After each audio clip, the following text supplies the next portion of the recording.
Donc, j'ai le plaisir de vous accueillir pour cette dernière session où nous allons entendre Anne-Laura Stoller, qui est Willy Brandt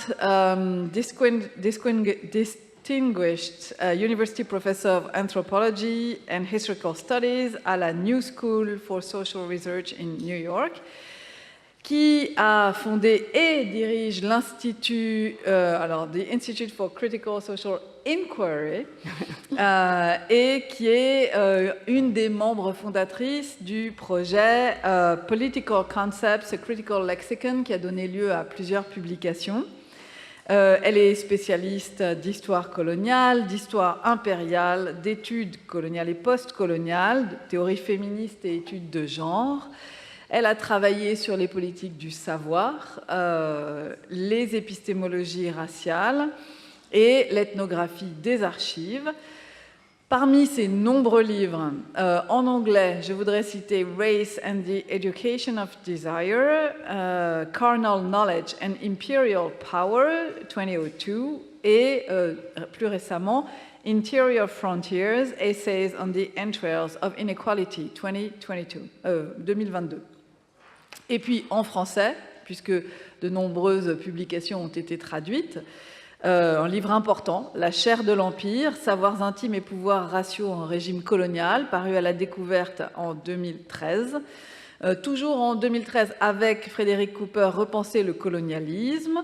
Plus récemment, Au cœur de l'archive coloniale, paru aux éditions de l'EHESS en 2019, et qui va paraître très bientôt, en janvier prochain, aux éditions du CNRS, en français donc, un ouvrage dans les plis du pouvoir à propos des sentiments. Linda, c'est à toi. Merci bien, Magali. Before I even begin, I just want to thank so many people for staying for such a long day, your sustenance, your capacity to do so. It's never great to be the last speaker or the second to last, and certainly before Ashia Membe, who isn't here. But I hope that there's something you'll get from this. So it's an honor and a pleasure to be here. It really is, to celebrate in this company and in this special place 100 years since Michel Foucault's birth, with immense thanks to Didier. Thank you, Didier, for the invitation to say something about Foucault's effect on the field of colonial and post-colonial studies, in whose province I've worked for some 45 years. Still, I find myself confronted, if not slightly cornered, before a set of long recognized paradoxes that challenge that effect. Namely, well, so many of us know already, while Foucault's analytic and method of query shaped the conceptual substance of the very inaugurating event of colonial studies 48 years ago. Now, that's not the beginning of studying colonialism. Please don't misunderstand what I'm saying. I'm saying of a particular field, colonial studies, that is, with the 1978 publication of Edward Said's Orientalism. We know that the imperial terrain and colonial domains on which Said's assault was targeted were rarely ones Foucault addressed.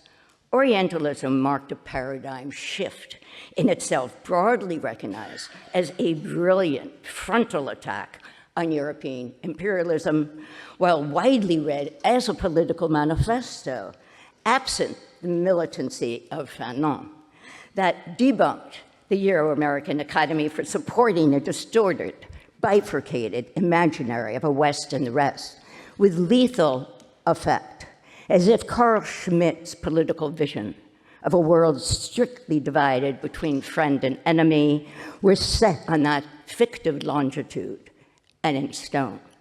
Again, paradoxically, Said's text was threaded through Foucault's manner of exploding a discursive field, but most importantly, while making accessible how to do it. That is crucial in that spread, how to do it, placing Foucault and Said at the very apex of a transdisciplinary, largely Anglophone phenomena as a progressive left academy wrestled with its changing notions of praxis and critique. What reemerged from the 1960s was a politics of knowledge full front, its actuality and its urgencies, a semi-legitimate academic domain. Again, paradoxically, was Foucault's formulation of knowledge regimes and their rules that served as Said's modus operandi, amplifying the force of what was already his radical refusal to stay within prescribed bounds. Putting Euro-American cultural imperialism, the title of a later book, on the line, Said set aside disciplinary protocols in locating across geography, literature, history, art, music, and philosophy, and more, the same recurrent tropes in word and image, degrading, sometimes racist, sometimes eroticized categories of human worth, billed to one side, obvious which side, exalting white and whitewashed ones on the other. Edward Said was a virtuoso of literary finesse, but his life vocation was weighted otherwise, as Fadi has said to us already, to pursue an unflagging condemnation of the Israeli-US military and financial pact to destroy Palestine. Word has it, some people are saying this is a rumor, I'm not sure, have reported that both Said and Deleuze themselves, in separate conversations, said that Foucault was to remain removed from the conversations, detached with respect to the colonial status of Palestine. Many who later turned to Foucault ignored his silence or actually didn't even know of it. It has hardly ever been mentioned. Students of colonialism took his lessons elsewhere. And as Fadi said, actually, I took it back again to Palestine, right? That relations of power are not hidden and in subtext, but there before us, nestled and snug in the most pernicious and innocuous, self-evident claims of common sense. Both the visible and the invisible scenes of power folded into the everyday. Little could better describe how the governing principles of colonialism's work, neither through coercion nor persuasion alone, though those are there for sure, but through discursive material exercises that wrap themselves around one's capacity to extricate from the violence of silent gestures and subsumptions, a favorite word of Marx, in which one is entangled.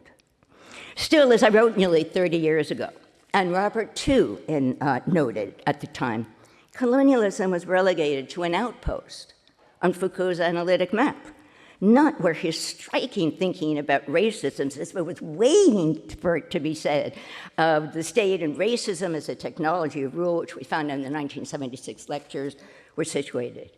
Nor did his gaze turn to the colonial inflections where that taut knot of violence, fear, and anxiety was nourished by racial distinctions and categories that in turn were foundational features of the genocidal reflex of imperial formations.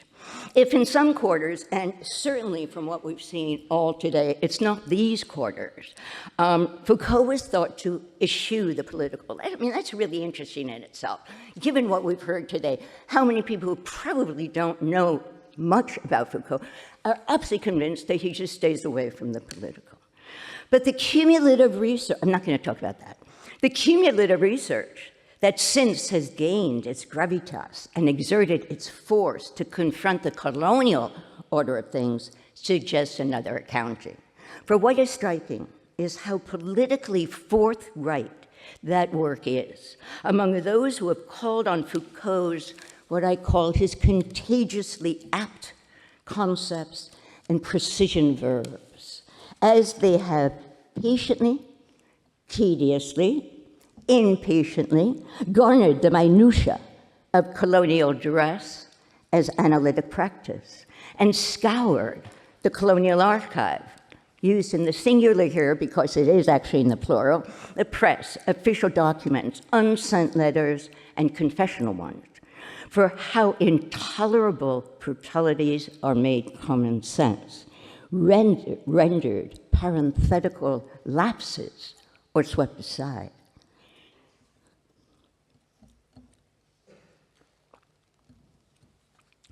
Projects trained on the meld of covert practice and overt policy have animated a sense of critique and commitment as an encounter with a question that had not been asked before, one blocked by the very constrained framework in which the political was sequestered and defined. So the political comes into question as well. If Foucault's watermark at times seems to show through everywhere, regardless of shadow or light, as frequently its semi-transparency makes it hardly visible at all. It's a watermark etched in how we write colonial histories, how we read colonial archives, and the kinds of questions we ask of them. It may manifest in the quest for a close-up aperture, calibrated to a fine-grained reading of the banal, the mundane that we might not otherwise seek out or see.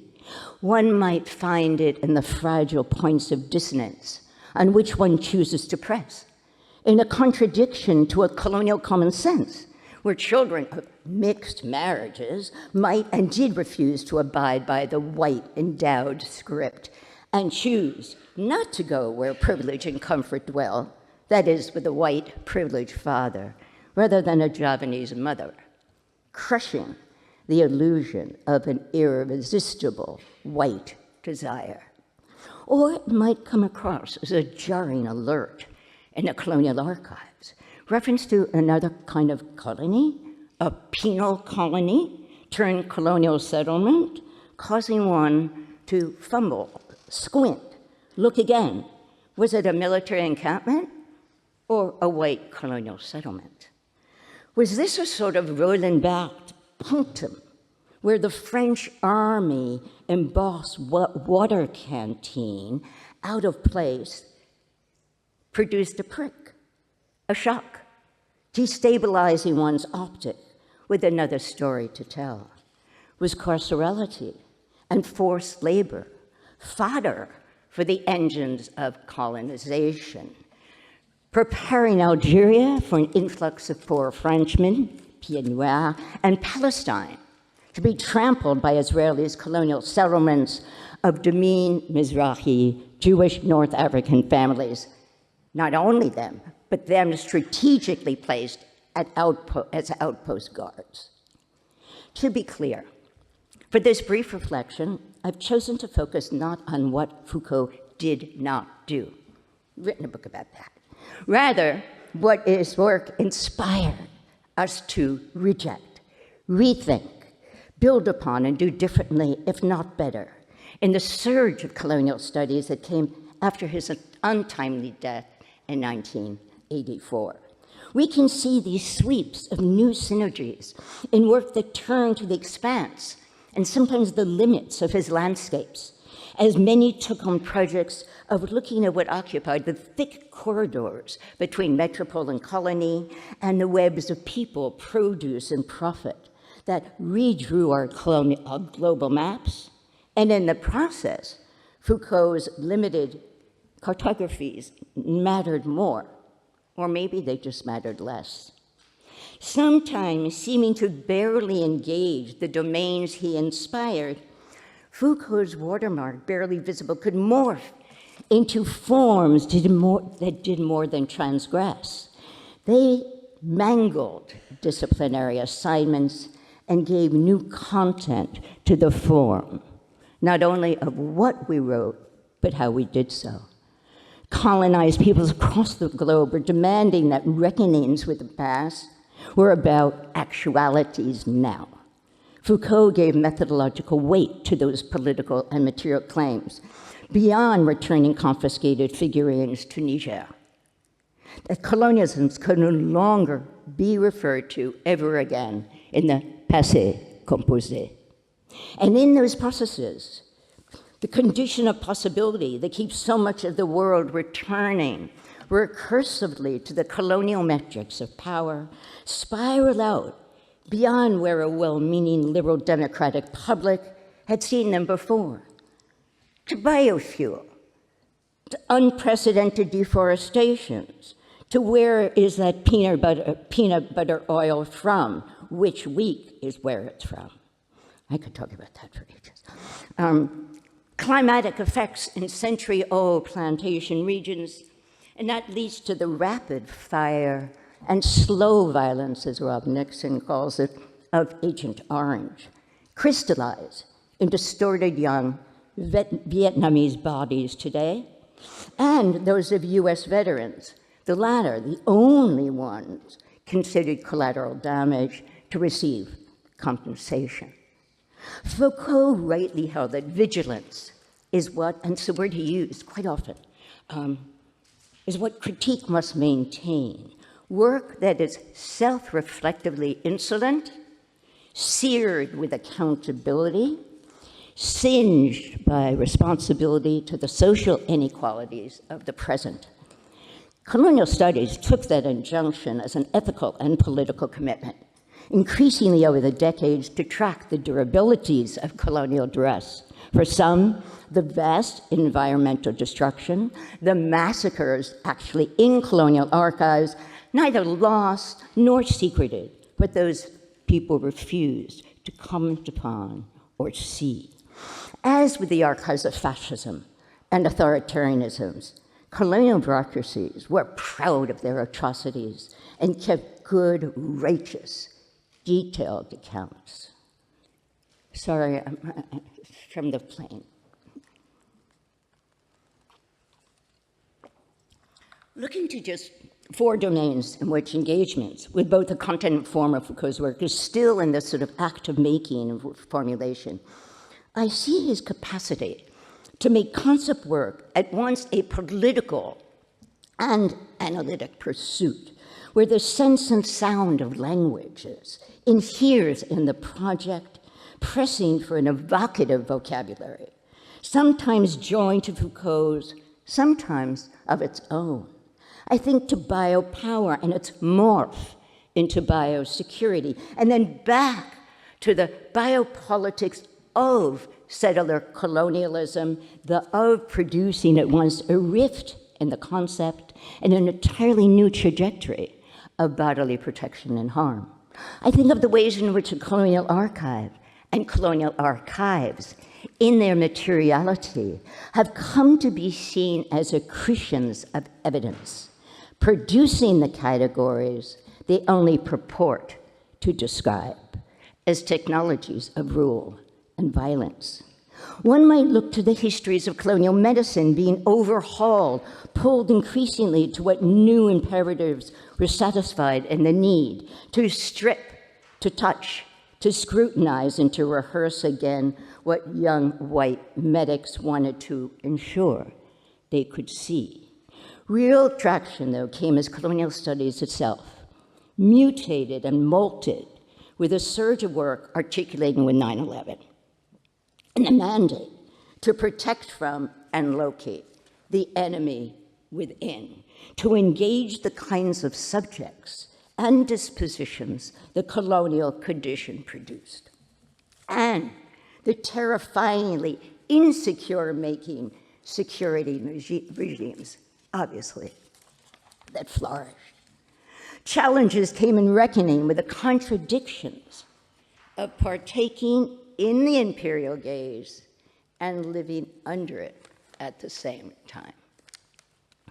The 1976 Collège de France lecture, Society Must Be Defended, did and do something nodal on a different scale, not only articulating the making of who is subject to life or premature death, as Ruth Gilmore defined racism, but naming a logic and a rationale on the biopolitical architecture of imperial formations, the murderous rationales of self-defense, elevated to the ultimate right to kill, security regimes operating on person and polity, with ever more insecurities that need to be defended against. And we have, il faut défendre la société, upholding the tasks of preparedness and the conditions in which one is never prepared enough, with ever more creative reinvention. Foucault's gift, I see, as part temptation and challenge, to pursue a multiplex conceptual methodology. That's a term that I use a lot with my students, for them never to see as methodologies. You can take a course in methodology and, it's sitting there on its own. A multiplex conceptual methodology that is a political force of its own, accruing and underscoring magnitudes of selective harm and targeted damage. Damage is material, but also in how knowledge is disqualified, a hugely important term when we're thinking about colonialism, and refused a qualified endowment. A quixotic turn of what counts as knowledge has deep political consequences, reminding that things could always be otherwise. For critical genealogy, as Bernard Harcourt invokes the term, can find disqualified ways of knowing reasserted, the first lecture of 1976. Resurrected, that's Foucault's verb in 1976. Emergent with political potentiality and potency again. Genealogies have no straight lines. They have detours, failures, defeats that deserve narrations. Arrested histories, I love this term, as one of my former graduate students, Carol McGranahan, described those Nepalese ones overwritten by Indian political mythologies. Genealogies promise political accountability and harbor preserved possibilities. That beautiful term Lawrence Hirschfeld described as woven into the everyday masterpieces of Kuna clothing and Saint-Place art for a future moment. I see critical genealogy approaching history as a living organism, as an organic substance deep in the soil, in the peat turned to ash, as political practice. Joining with the concept of Etienne Balibar has gifted us politicality, the practices and sites that harbor other choices of a way of life that refuse to be governed by them and in this way. Whether looking to New Caledonia or Canadian tribal refuses to accept the terms of US citizenship requirements and be hailed as an American when they cross the border.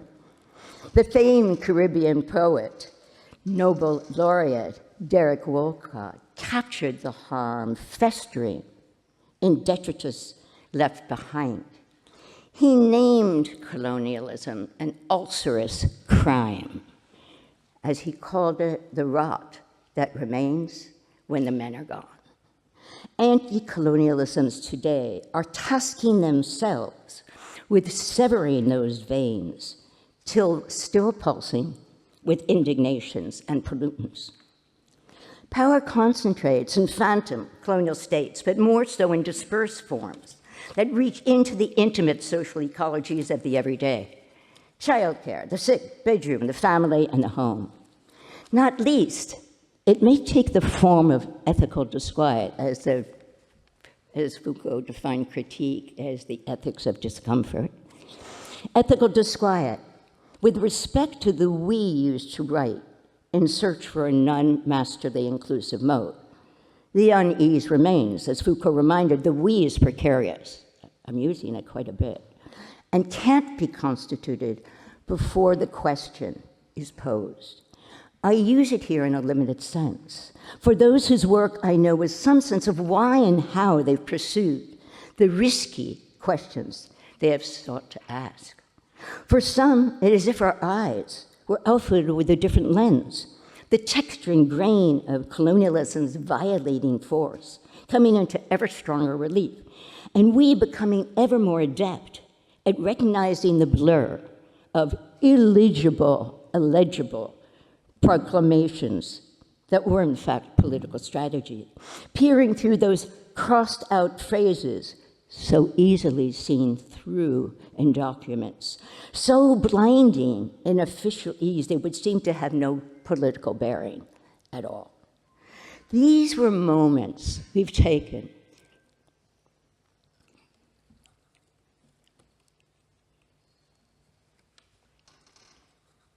to pause, to resist the rush, breaches of the self-evident, as Foucault defined an event, can be seemingly unremarkable queries that should not be asked nor addressed.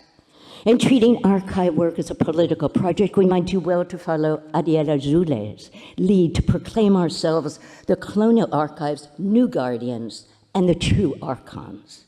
Here, archival redactions command attention. Unintelligibilities read less as a bureaucratic oversight than a piece of concerted politics. As we learn, changes in nomenclature and categories for those who were seen to be mixed or not had real consequences, demanding intense reading in the archive's folds as composite elements in a logic of rule. They no longer look the same after reading Foucault. Foucault cannot be credited with fashioning that awareness alone, obviously. Many of us have been learning how to read with Barthes, with Ducerteau, George Steiner, Arlette Fage, who shared the shock of the nuance of the quotidian with Foucault. Many of us were long avid readers of Marx, Rosa Luxemburg, Frantz Fanon, E.P. Thompson, Stuart Hall, and Samir Amin. Still, one could argue that Foucault's style of confrontation with what passed for colonial common sense and the literary fictions that surrounded them was at that time in the 1990s and early years of the century, not only under the skin of those daring to question what they knew about the colonial order of things, but enabling harder questions, how they knew it, and in turn, how those who commanded and inhabited colonial battalions and bureaucracy thought they knew what they did, and what those in the service of empire did when what they claimed to know, they did not. The accounts they conjured in ignorance, sometimes compelled to make up plausible stories of blame, in the speed required for bureaucratic reporting, are palimpsests of their own, dossiers layered with scrabblings over what could bear the burden of proof, and whether the answer confirmed and went along with the current regime of truth. Who committed a recent murder? Or whether a revolt was in the making and by whom? And which rumors could and should relay a call to arms? What could bear the burden of proof for a claimed truth was a political diagnostic of how effectively racial regimes of truth were operating and how viciously they were policed. James Baldwin called this racialized version of truth the evidence of things not seen, that indeed were in clear view and bright light. I've referred to this capacity to look away after having already had to have looked, as Jean-Paul Sartre put it, a politics of disregard, a fundamental feature honed in the multiple scenes over time and space in imperial formations. For if the archive was, as Foucault put it, the law of what could be said, we also knew it really wasn't at all, that it was full of this marginalia, brash or in sotto voce, that went far beyond what could and should be said. Colonial archives produced, as I've said, the racial categories they only purported to describe, but it was also there that the ubiquity of a unified colonial hegemony, which was the imaginary narrative of the colonial, could show its wear and be torn to shreds. How am I doing on time? I would say 5 minutes. Subjectivities and subjugations were tethered more loosely to colonialism's regime of truth than colonialisms tell about themselves. Who is really European? By what criteria?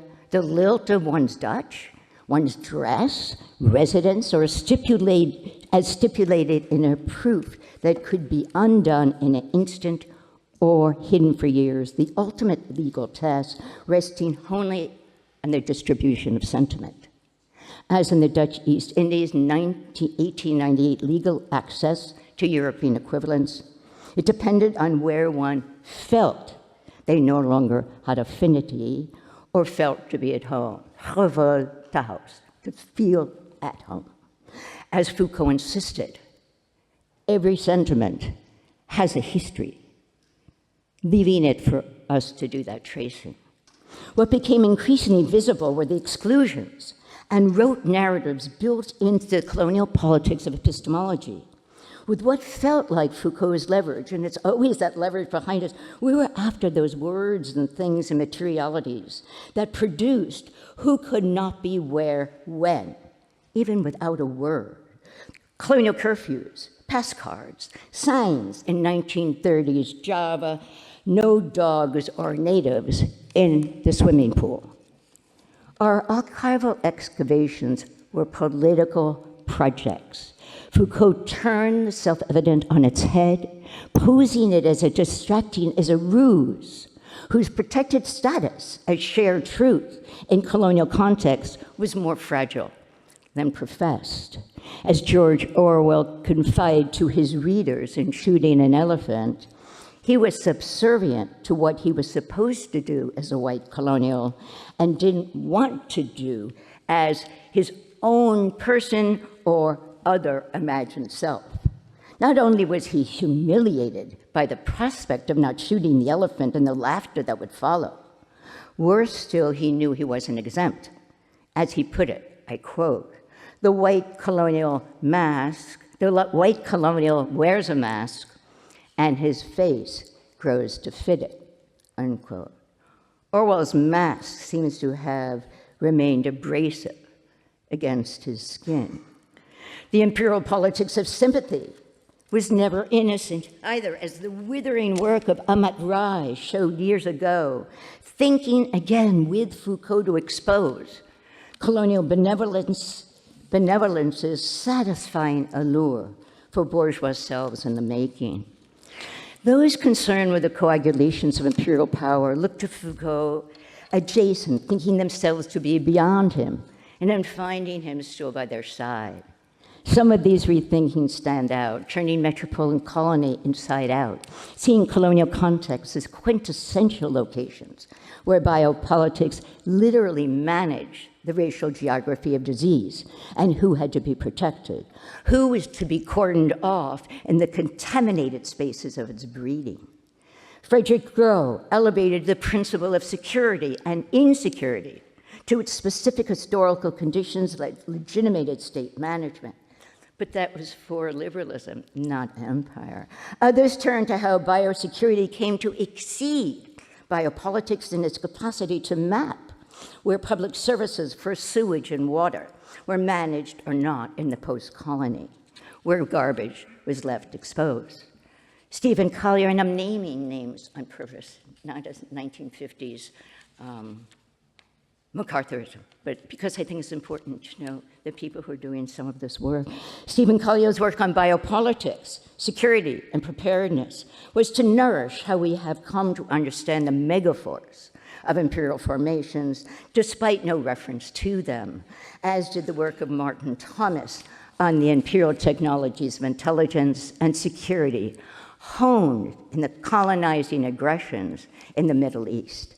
Infrastructure has emerged in this work as Antina Schitzner as essentials to racialize urban biopolitical regimes today, and Didier's own call to return to life as such, a feature of biopolitics that perhaps await those not smothered by what liberalism is said to do, but by the structures of inequality that have made a precariat more vocal and united than it has ever been before.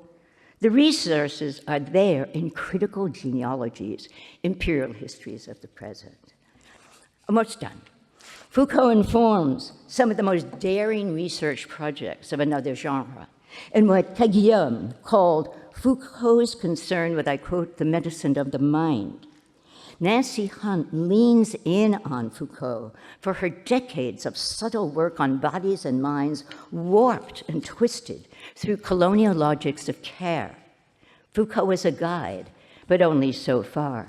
She looks to the liminal spaces of measured reason and dissent that colonialism in Africa produced over and again with madness, often less discernible than, as she puts it, I quote, depression as a plentiful historical scene.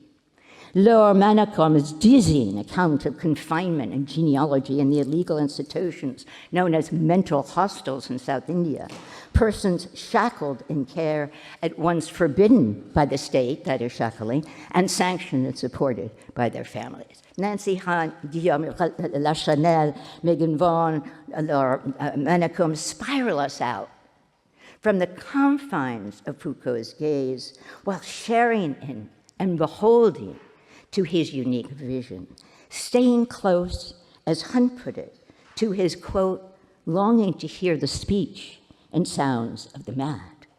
We see it in the ways that colonial governing practices line the everyday, brought denuded fields and forests into stark view, as colonial biopolitics perversely rehearsed who was to survive, be abandoned, or profit from the miles and years of multinational plantation cultivation that left scarred inhabitable space for meager foraging. I was going to give you more. Can I do 2 more minutes? Oh. Okay. One minute. What remains striking are the sources from which those of us caught in the colonial web of violence have learned, from those who are not working on colonialism at all, from François Hubald, Pierre Marchery, Judith Revel, Verducro, Arlette Fage, Lou Pelterini, Arnold Davison, Herbert Dreyfus, Colin Guy. There's so many, Danielle Lorenzini, and so many more, and too many men. And then, of course, from those luminous ones who have spoken here today. The lines of communication exchange were and are alive, almost rhizomic, right, and vividly open.